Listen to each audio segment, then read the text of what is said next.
Bonjour à tous et bienvenue sur la chaîne Wrestling Love. On se retrouve aujourd'hui pour une toute nouvelle vidéo. Alors, dans cette nouvelle vidéo, on va parler d'All Japan Pro Wrestling puisqu'on va faire la review de leur dernier gros show qui était un Korakuen Hall qui s'est déroulé le 23 janvier et c'était donc le show New Year Wars 2022 jour 3. Du coup, pour ce show, on était sur un show qui m'a hypé pas mal puisqu'on avait le mini tournoi pour le championnat Triple Crown qui se déroulait dans ce show, donc les demi-finales en deux premiers matchs de la carte et la finale, le match de titre qu'on avait du coup en main event. Et du coup, sachant que les demi-finales c'était Kento Miyahara contre Suama et Shotaro Ashino contre Ryuki Honda, bah forcément on était sur quelque chose qui m'a hypé pas mal. La carte dans son ensemble était vachement cool, hormis peut-être le match de titre All Asia Tag Team, mais le match de titre junior Sugi contre Rising Gaeto me hypait pas mal. Mais du coup évidemment le show, enfin la hype du show pour moi tournait autour évidemment du mini tournoi pour le championnat Triple Crown avec que des affiches à potentiel. Du coup, on va pouvoir commencer la review de ce show avec du coup l'opener, et l'opener c'était Kento Miyahara contre Suama. Bon, déjà quand tu mets Kento et Suama en opener, déjà ça donne le ton. On avait déjà eu un opener entre les deux lors du Royal Road Tournament en demi-finale, et là on était sur un gros match, et là encore on a eu un excellent match donc entre Kento et Suama qui est le deuxième meilleur match du show et qui a été remporté en un peu plus de 11 minutes par Kento Miyahara, qui se qualifie donc pour la finale du tournoi qui a lieu un peu plus tard dans le show en main event.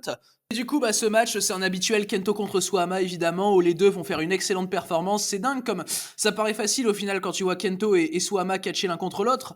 Suama est assez impactant dans ce qu'il fait, Kento aussi. Kento va pas en démordre, hein. Il va placer notamment un headbutt sur Suama à l'extérieur du ring qui va être hyper impactant. Le deuxième va l'être un peu moins, mais le premier, t'entends le bruit du headbutt, c'est limite ça fait peur quoi.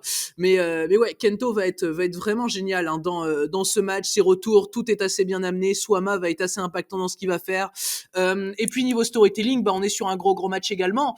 T'as Suama qui va réussir à placer sa Last Pride Powerbomb sur Kento, qui n'avait pas réussi à placer lors de leur match du Royal Road, que Suama avait réussi à gagner par roll-up, mais Kento va quand même réussir à se dégager de la Last Pride Powerbomb de Suama, et là c'est là que tu vois où Kento est très fort, parce qu'on rappelle que quand Suama remporte le titre Triple Crown, il bat Kento sur une Powerbomb. Enfin, quand Suama remporte son 7e titre Triple Crown en 2020, donc il avait battu Kento sur cette Powerbomb, et là il se dégage parce qu'on est assez tôt tout de même dans le match. Le match dure dans son intégralité 11 minutes, donc c'est assez logique que Kento s'en dégage, mais tout de même. Puis Suama va tenter après son backdrop un roll-up sur Kento Miyahara, et du coup Kento, qui avait perdu par roll-up au Royal Road, se dégage du roll-up de Suama, et non seulement il se dégage d'un roll-up, mais en plus il va réussir à battre Suama par roll-up, parce qu'il va faire un tombé après, je crois, un bicycle knee sur Suama. Suama va se dégager, ça va être contré en roll-up, et du coup Kento va gagner le match par roll-up, ce qui est vraiment hyper intelligent, dans le sens où, comme je l'ai dit, Suama l'avait battu de cette manière-là au Royal Road. Du coup tu te retrouves avec une fin vraiment géniale, et ce qui est pour ma part un 4 étoiles en seulement 11 minutes. Les mecs sont arrivés à faire un excellent match avec une super histoire, très pertinente, très logique, vraiment une superbe écriture hein, pour cet opener entre Kento Miyahara et Suama. Donc après évidemment, ce qui est quand même assez fou d'ailleurs, c'est qu'on est sur le moins bon singles match que les deux ont eu l'un contre l'autre. Je pense que je les ai tous vus d'ailleurs, les singles match entre Kento et Suama, et du coup on est sur leur moins bon, mais on est tout de même sur un 4, ce qui est quand même assez taré, hein, on va pas se mentir. Du coup voilà donc par rapport à cet opener donc remporté par Kento Miyahara, et on va maintenant pouvoir passer donc à la deuxième demi-finale du mini tournoi, et la deuxième demi-finale elle opposait Shotaro Ashino à Ryuki Honda. Et du coup ce Ashino contre Ryuki Honda, il s'est achevé en un peu plus de 9 minutes pour avoir une victoire de Ryuki Honda, qui affrontera donc Kento Miyahara dans le main event de ce show. Ce qui m'a pas mal surpris à titre personnel, dans le sens où, personnellement, c'est pas que ça m'a surpris, parce que pour moi la finale la plus logique c'était quand même Kento contre Honda, au vu de ce qui s'est passé à la fin du show du 3 janvier. Mais bon, je me disais pas non plus à 100% qu'Ashino allait perdre, quoi, parce que c'est quand même Ashino qui avait gagné le main event du 3 janvier pour conserver les titres tag pour son équipe. Je me suis dit que bon, il y avait quand même moyen, même fortement moyen, qu'Ashino gagne. Et au final, je me retrouve très satisfait de la victoire de Ryuki Honda. Il a très bien joué son rôle de heel dans le match. Ashino a eu quelques beaux retours, mais Honda, ouais, il est dans la volonté clairement de redonner le Triple Crown à Total Eclipse, parce que finalement c'est de sa faute si Total Eclipse n'a plus le Triple Crown. C'est lui qui a blessé Jake Lee lors de Fan Appreciation Day, donc en fin 2021, le 26 décembre dernier. Du coup tu te dis que voilà, t'as cette volonté là d'Honda qui va réussir à remporter le match contre Ashino en le battant clean, alors qu'Honda, on est tout simplement sur sa première victoire en solo. Donc gros push hein, pour Ryuki Honda apparemment, donc il se retrouve déjà dans un match de titre Triple Crown face à Kento dans le main event. On en parlera plus tard, après avoir donc pris sa première victoire solo. Et du coup ce Ashino contre Honda, c'était vraiment très bien. À titre personnel, j'ai mis la note de 3,5. Du coup, voilà donc par rapport à ce match. Et on va maintenant pouvoir passer donc au troisième match du show, sachant que le troisième match du show, c'était un 10-man tag team match avec d'un côté Andy Wu, Black Mansoure, Ryo Inoue, Shuji Ishikawa et Takao Omori. Et dans l'autre équipe, nous avions Takato Nakano, Shigeiro Irie, Dan Tamura, Ren Ayabe, donc Ren Ayabe de GTO, et un catcheur de BJW, donc Kazumasa Yoshida. Et ce match a duré un peu plus de 9 minutes pour avoir une victoire de Wu, Mansoure, Inoue, Ishikawa et Takao Omori. Et du coup, pendant 9 minutes, on a eu le droit à un 10-man assez sympa, dans lequel on a notamment une bonne performance de la part de Andy Wu, qui a montré un bon teamwork avec Black Mansoure. Les deux s'en rendent toujours assez bien dans le ring dans tous les cas. On a également pu voir une bonne perf de la part de Shuji Ishikawa, qui a eu des bons échanges avec Ren Ayabe, qui sont la suite de, on se rappelle, le premier match de Ren Ayabe chez All Japan en début d'année, où tu avais pu voir un certain storytelling avec Shuji Ishikawa. Donc là, tu as quelque chose d'assez qui est assez sympa, je trouve, entre les deux. Sachant que cette fois-ci, les deux étaient adversaires dans ce match. Mais voilà, en tout cas, c'était dans l'ensemble un Tedman assez sympa. Voilà, il n'y a pas grand-chose à dire de plus sur celui-ci. Bonne perf également de la part de Dan Tamura, j'ai trouvé, mais voilà, ça a duré 9 minutes dans la globalité. C'était un petit peu random, on va pas se le cacher, mais c'était pas mauvais. C'était un match assez typique d'undercard, donc pour ma part, c'est un bon 3. Du coup, voilà donc par rapport à ce match, et on va maintenant pouvoir passer donc au quatrième match du show. Alors, le quatrième match du show, c'était un match par équipe dans lequel Koji Doi et Kuma Arashi affrontaient Atsuki Aoyagi et Yuma Aoyagi, donc Nextream. Et le match a duré un peu plus d'une minute pour avoir une victoire de Doi et de Kuma Arashi. Du coup, il s'est révélé après ça que Koji Doi et Kuma Arashi seront les prochains challengers au championnat World Tag de Suwama et de Shotaro Ashino. Donc déjà ça me hype beaucoup, sachant que Doi et Arashi avaient réussi à aller en finale de la dernière Real World Tag League qui s'est achevée le 5 décembre dernier. Du coup, Doi et Arashi me paraissent quand même assez favoris face à Suwama et Shotaro à titre personnel. Mais du coup, par rapport au match en lui-même, donc c'est 8 minutes 30, personnellement, j'ai trouvé que c'était un match bien sympa, donc évidemment avec des bons échanges, notamment entre Koji Doi et Yuma Aoyagi, qui ont vraiment été très très sympas dans ce match. Atsuki Aoyagi a apporté également un bon fighting spirit, ça a été un bon babyface dans ce match. Alors évidemment, il va prendre le pin, parce que c'est Atsuki et qu'il est plus faible que Yuma dans le booking, mais dans la globalité, il a quand même montré une assez bonne performance à Atsuki. Yuma également, évidemment, parce que ça reste Yuma Aoyagi. Voilà, le résultat est assez logique, il build un truc assez intéressant dans la division tag, et puis ouais, Yuma est pas réduit. Yatsuki prend même un petit peu de momentum, même dans la défaite. Il a été assez cool, voilà, contre des Doi et Arashi qui ont été évidemment assez impactants en tant que powerhouse qui s'entendent vraiment super bien dans le ring. Du coup, voilà donc par rapport à donc ce match par équipe, donc auquel j'ai mis la note de 3,25. Et on va maintenant pouvoir passer donc au cinquième match du show. Et du coup, le cinquième match du show, c'était un 3-on-1 handicap match. Donc, match dans lequel Yoshitatsu était opposé à Seigo Tachibana, Takayuki Ueki et Balianaki. Et c'est un match qui a duré un peu moins de 6 minutes. Et qui, du coup, s'est terminé en no contest suite à une intervention de Kazuma Sakamoto. Du coup, Kazuma Sakamoto arrive, attaque Yoshitatsu et il convainc Balianaki, Seigo Tachibana et Takayuki Ueki donc de vraiment trahir un Yoshitatsu. Donc, le Yoshitatsu Kingdom qui est apparemment terminé, enfin, tout du moins, qui est maintenant sans Yoshitatsu. Du coup, personnellement, je trouve ça assez intéressant ce qui se passe par rapport à Yoshitatsu, qui dans l'après-match va se faire dégager du ring par Sakamoto, qui semble être le nouveau leader donc du clan donc avec Aki, Tachibana et Ueki. Et du coup, je sais pas ce que ça va donner par rapport au titre AJPW TV Six Man, dans le sens où Yoshitatsu était déjà champion aux côtés de Tachibana et de Takayuki Ueki, et ce depuis quelques mois. Puisque niveau storytelling c'était quand même assez intéressant, j'ai quand même mis 2,5, même si le match dans sa globalité est assez vide. Il faut vraiment attendre la fin pour avoir quelque chose qui te titille vraiment, et l'après-match qui est très bien. Mais dans la globalité, ouais, c'est pas un match très très intéressant pour être très honnête. Yoshitatsu a le mérite de résister, et au final ça termine en no contest. Donc moi personnellement, je trouve ça assez intéressant ce qui se passe autour donc de la fin donc du Yoshitatsu Kingdom, avec Kazuma Sakamoto qui prend les rênes, parce que Sakamoto très clairement je le vois pas en une autre position que la position de leader, et je pense pas que ce soit par exemple à Seigo Tachibana, qui était le deuxième membre le plus important, on va dire, du Yoshitatsu Kingdom, puisque c'est lui qui a participé à la Real World Tag League avec Yoshitatsu. Je le vois pas du tout prendre le lead d'un clan, donc je pense que c'est Sakamoto qui a fait son retour chez All Japan à travers la Real World Tag League, qui va prendre le lead de ce clan, du coup un peu le Sakamoto Kingdom, du coup voilà donc par rapport à ce 3-on-1 handicap match, qui était plus au final quelque chose pour amener un angle post-match qu'un vrai match en lui-même, voilà, mais si c'était 6 minutes qui était pas mauvaise. Du coup, on va maintenant pouvoir passer après du coup ce no contest auquel j'ai mis la note de 2,5 au prochain match du show. Et du coup, on va donc passer désormais aux 3 matchs de titre qu'on avait sur cette carte du 3e jour des New Year Wars 2022. À commencer donc par le match de championnat All Asia Tag Team dans lequel Okuto Omori et Yusuke Kodama effectuaient leur première défense de titre. C'était face à Devil Murasaki et Izanagi. Sachant que du coup, Kodama et Omori avaient remporté les titres le 2 janvier dernier en battant du coup les Stronghearts, donc El Lindaman et T.O. qui avaient les titres depuis quelques mois déjà. Du coup, ce match, personnellement, j'ai trouvé que c'était très clairement le moins bon match du show. Ce qui, au final, pas très étonnant quant à Izanagi et Devil Murasaki. D'ailleurs, faut signaler qu'à côté de Devil Murasaki, Izanagi a presque l'air d'un bon catcheur, pour vous dire. Parce que Devil Murasaki, non, c'est extrêmement compliqué. C'est encore plus compliqué qu'Izanagi pour le coup, parce que lui, dans son gimmick, en fait, c'est un peu le mec incontrôlable, sauf qu'il le joue extrêmement mal et d'une façon assez cringe même. Du coup, t'as Omori et Kodama qui essayent de carry le match tant bien que mal. Izanagi qui est un petit peu au milieu, dans le sens où il est pas horrible, mais il est pas bon non plus, faut pas déconner. Dans le sens où c'est vraiment pas un heal intéressant, Izanagi, très clairement. Devil Murasaki, de son côté, ouais, à chaque fois qu'il va être l'homme légal dans le ring, c'est vraiment compliqué. Même quand il va être dans des séquences à l'extérieur du ring et tout, c'est vraiment du Devil Murasaki pur. Et c'est comme je le dis, comme je le répète à chaque fois que je parle de lui dans mes vidéos, c'est vraiment, vraiment dur. Devil Murasaki. Omori et Kodama ont vraiment fait ce qu'ils ont pu. Ils ont heureusement conservé les titres au bout d'un peu plus d'8 minutes de match, 8 minutes qui était déjà trop. Mais d'un côté, également, heureusement que Murasaki et Izanagi arrivent en première défense de titre, du coup, qui n'arrivent pas dans un match important, dans un show extrêmement important non plus.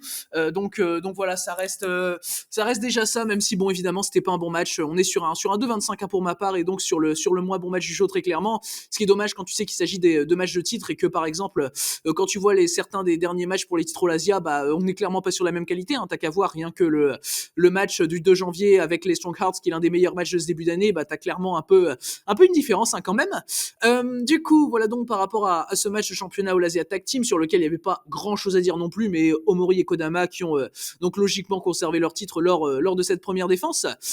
Du coup, on va maintenant pouvoir passer au prochain match du show, et donc au pré-main event de ce 3e jour des New Year Wars 2022. Pré-main event qui était du coup le match de championnat AJPW World Junior Heavyweight et qui opposait le champion Sugi à du coup Rising Hayato, sachant que Rising Hayato était donc le premier challenger de Sugi qui avait pris le titre à Super Crazy lors du 2e jour des New Year Wars. Et à noter également que Rising Hayato a récemment signé un contrat full-time chez All Japan, et que du coup ça a engendré son title shot. Enfin, le fait qu'il soit un peu quand même vachement crédible, dans son title shot, il avait remporté la Battle Royale du 2 janvier par exemple, Rising Hayato.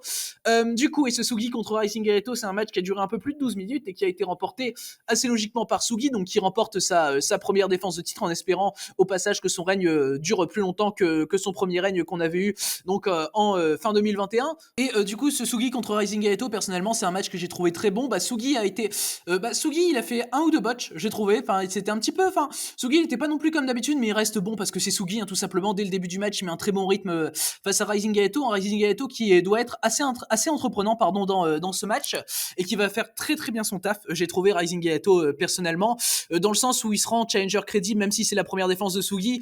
Il se rend vraiment intéressant, il se rend vraiment pertinent, Rising Hayato. Il y a quelques spots qui sont assez pas mal. Je suis même arrivé à croire en la victoire de Rising Hayato personnellement. Après, Sugi va logiquement remporter son match avec du coup son 450 depuis le milieu des cordes, donc sur Rising Hayato, que Rising Hayato a très très bien scellé d'ailleurs. Et Sugi, ouais, bon, tu t'attends pas au kick out, c'est bien fait, c'est fait de manière si propre, le finish, vraiment j'ai beaucoup aimé ça. Et du coup, personnellement, ouais, j'ai mis 3,5 à ce match. C'est un très bon match junior, c'est vivant, c'est de la très bonne action. Rising Hayato, c'est un challenger très pertinent, je trouve. Comme j'ai dit juste avant, il se rend vraiment crédible au fur et à mesure que ce match avance. Donc du coup, ouais, on est sur un des meilleurs matchs du show à mes yeux, et le meilleur match du show hors tournoi Triple Crown, très clairement. Du coup, alors on va parler désormais de l'après-match avant de passer sur le main event. Et dans l'après-match, du coup, Sugi s'est fait challenger, alors tout d'abord par Atsuki Aoyagi. T'as Atsuki Aoyagi qui arrive sur le ring, et du coup tu te dis qu'on va revoir un Sugi Atsuki, parce que Atsuki avait déjà eu sa chance au titre de Sugi en octobre dernier, si je dis pas de conneries, quand Sugi avait eu son premier règne avant de perdre contre Izanagi, justement en octobre également. Et du coup, après tu as Andy Wu qui arrive. Andy Wu qui avait gagné le premier match d'undercard du show, hors demi-finale de tournoi Triple Crown. Et du coup, c'est Andy Wu qui challenge Sugi. Sugi a le droit de choisir son challenger. Alors, au début, je m'imaginais qu'on aurait un freeway, mais non, Sugi décide de serrer la main d'Andy Wu, et Andy Wu sera le prochain challenger donc pour le Pour le championnat junior, ça a été annoncé, ça aura lieu lors du show du 5 février prochain, donc lors de Excite Series du premier jour, hein, si je dis pas de conneries. Et du coup, le hype, hein, pour ma part, pour un Sugi Andy Wu, ça peut être très très bon. Je pense même un Sugi Atsuki aurait été super, hein, j'avais adoré leur premier match d'ailleurs. Mais du coup, je pense que Atsuki arrivera du coup juste après Andy Wu parce que Sugi conservera très probablement son titre. Du coup, voilà donc par rapport à ce match. Et donc cet après-match, on va pouvoir maintenant passer donc au main event de ce show. Main event de ce show qui était du coup le match pour le championnat Triple Crown. Match pour le championnat Triple Crown qui était donc la finale du mini-tournoi qui opposait Kento Miyahara à Ryuki Honda. Et ce Kento Miyahara contre Ryuki Honda, il a duré un peu plus de 23 minutes et a été remporté par Kento Miyahara qui donc pour cette 50e année de All Japan Pro Wrestling devient donc le nouveau champion Triple Crown Heavyweight, ce qui est assez logique à mes yeux. Honda allait pas avoir un push à ce point-là non plus. Et, du coup, Kento Miyahara contre Ryuki Honda, c'est un match que j'ai trouvé phénoménal à titre personnel, qui est un de mes matchs préférés très clairement depuis le début de l'année. Et j'ai mis 4,5 pour ma part, donc sachant que sur ce mois-ci j'ai 3 matchs à 4,5. Enfin sur le mois de janvier du coup, parce qu'on est le 1er février à l'heure où je tourne la vidéo. Mais du coup, donc par rapport à l'histoire du match, personnellement j'ai trouvé génial dans le sens où Ryuki Honda, il doit remettre le titre dans Total Eclipse. Très clairement, il a fait la gaffe, il a blessé Jake Lee. Du coup, il a rejoint Total Eclipse. Le titre est vacant désormais et c'est à lui que revient la charge donc de récupérer le titre pour Total Eclipse. Et pour ça, il doit affronter Kento Miyahara, l'Ace d'All Japan, qui n'a pas été champion depuis mars 2020 et qui du coup Kento Miyahara se doit un peu de récupérer le titre pour la 50e année d'All Japan pour vraiment remonter la All Japan. Et du coup, le match va être vraiment phénoménal à ce niveau-là. C'est que le contexte est incroyablement bien respecté. Tu as quand même un Honda assez arrogant mais qui va pas sombrer dans le Jake Lee. Je veux dire, il va pas sombrer dans les mots inintéressants. Vraiment, Ryuki Honda, il joue vraiment parfaitement son rôle de heel. Il est impressionnant pour un jeune comme ça, Ryuki Honda, qui a si peu d'expérience vraiment, qui se retrouve contre un Miyahara. Personnellement, j'ai trouvé génial Ryuki Honda dans ce match. Bon, évidemment, Miyahara, il est parfait dans ses retours, dans tout. Il est assez fascinant, Miyahara, dès lors qu'il est sur le ring. Mais même à l'extérieur du ring, les séquences sont purement géniales. Ryuki Honda va à un moment tenter son finish avec lequel il a battu Shotaro sur Kento, mais Kento va quand même s'en dégager. Je veux dire, il y a un moment où, enfin, je veux dire, le truc, c'est que Honda, en fait, fait vraiment tout pour pouvoir avoir une chance de battre Kento.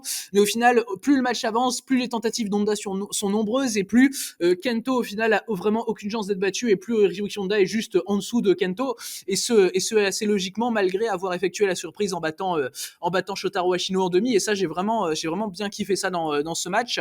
L'évolution également des tentatives de finisher de Kento était excellente dans ce match, sachant que plus on avance, plus les tentatives sont à un moment critique pour Ryuki Honda, plus Kento prend conscience que Ryuki Honda peut représenter un danger pour lui, et il veut tenter son finisher évidemment dans des moments où il est vraiment sûr à 100% de le passer contre un adversaire fort et pas spécialement contre un petit jeune où il se dit je peux le passer maintenant. Et c'est ce qui se passe quand il veut l'essayer pour la première fois, c'est que bon, je peux peut-être le tenter maintenant. Honda, c'est un petit jeune, il va pas s'en sortir, et finalement Honda s'en dégage, je veux dire, ne prend pas le finish, arrive à repousser Kento une fois, 2 fois, 3 fois même.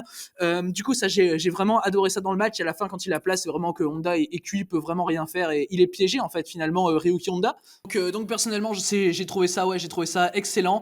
Ryuki Honda qui dans ce match est présenté très clairement comme un futur champion Triple Crown. J'aimerais vraiment beaucoup personnellement que Honda arrive à participer au Champion Carnival, ça pourrait être extrêmement intéressant. Mais déjà, si le règne de Kento commence sur un match comme ça face à Ryuki Honda contre qui il a pas énormément d'histoire, personnellement, je demande à voir la suite de son règne, hein, parce que ça risque d'être génial, hein, le règne de Kento. Bon, ce sera pas forcément génial lors de la première défense puisque c'est tout simplement Abdullah Kobayashi qui est venu challenger Kento Miyahara après son match, et Abdullah Kobayashi aura sa chance fin février, là aussi lors des Excite Series. Du coup, personnellement, bon, le Kento Abdullah, je me fais pas trop d'illusions, je pense pas que ce sera un gros match, hein, mais à voir, parce qu'on a quand même Kento Miyahara qui sur le ring est un dieu du catch tout simplement. Ouais, si déjà rien que ce match-là contre Ryuki Honda, contre qui il a pas beaucoup d'histoire, c'est 4,5, alors je demande vraiment à voir la suite du règne de Kento qui risque d'être vraiment génial pour cette 50e année d'All Japan Pro Wrestling. Donc, sachant que je maintiens qu'il n'y a pas meilleur choix Kento Miyahara pour avoir ce titre, sachant que bon, même si mon cœur aurait voulu Suama, ça me paraît être clairement le meilleur choix de donner le titre à Kento à ce moment-là, sachant que j'espère évidemment que Jake Lee reviendra le plus tard possible pour ne pas avoir de Kento Jake Lee trop rapidement. Du coup, voilà donc par rapport à ce match, donc opposant Kento Miyahara à Ryuki Honda, qui est donc un 4,5 pour ma part. Ce match de championnat Triple Crown est donc l'un des meilleurs matchs pour l'instant de ce début d'année. Du coup, voilà donc par rapport à ce show, donc parce que j'ai déjà évoqué également l'après-match avec le challenge d'Abdullah Kobayashi. Alors du Du coup, par rapport au show dans l'ensemble, personnellement, c'est un show que j'ai trouvé vraiment très bon de la part d'All Japan. Alors évidemment, il a des bas, tout comme par exemple le match de championnat All Asia Tag Team, mais bon, il y avait Devil Borasaki et Izanagi dedans, donc c'est pas extrêmement surprenant. Également le Free and One Handicap match, mais qui est plus un angle, comme j'ai dit, angle qui contient un storytelling assez sympa, mais en soi, le match en lui-même est extrêmement skippable. Mais ouais, dans l'ensemble, c'est un très bon show tout de même de la part d'All Japan. Je recommande très fortement personnellement de regarder les 2 demi-finales de championnat Triple Crown et les 2 derniers matchs du show, donc la finale de championnat Triple Crown et le match de championnat Junior Heavyweight, donc le Sugi contre Rising Hayato. Également, ça me hype pour la suite chez All Japan, donc avec le Sugi Andiwu qui aura lieu pour le titre junior, avec la possibilité de voir Atsuki également, et puis le règne de Kento évidemment, grosse hype, donc évidemment All Japan a réussi un très très bon show, a accompli quelque chose de très très bien, et a toutes les cartes en main de toute façon pour faire une excellente année 2022, et ça je le dis évidemment depuis les 2 premiers shows New Year Wars, et même depuis la blessure de Jake Lee. Du coup, voilà donc par rapport à ce show, et donc à cette review du 3e jour des New Year Wars All Japan Pro Wrestling. Du coup, merci à vous donc d'avoir écouté cette vidéo, j'espère qu'elle vous aura plu, et du coup d'ici les prochaines vidéos, je vous dis à la prochaine.